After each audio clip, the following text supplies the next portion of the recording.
আসসালামু আলাইকুম। বেশ কিছুদিন আগে আমি ওকে দেখিয়েছিলাম, ছোট্ট বেবি ছিল তখন। এখন দেখেন কত বড় হয়ে গেছে।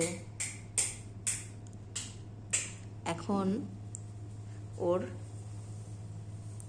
আর এক সেট ভাই বোন হয়েছে। এই যে এখানে আর একটা গোল্ডেন হয়েছে। অর্থাৎ ওদের যখনই বাচ্চা হয় 3-4টা সাদা হয় আর একটা করে এই যে বাঘের মাসি golden. Tin tin tin tin tin tin, দেখি তো টিন টিন, কি মায়া চোখ।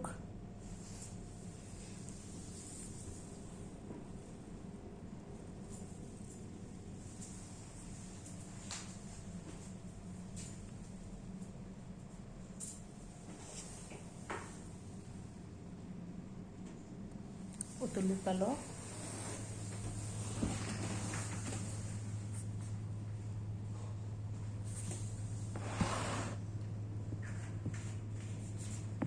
কেমন এই বাচ্চাগুলো গতকালকেই হয়েছে।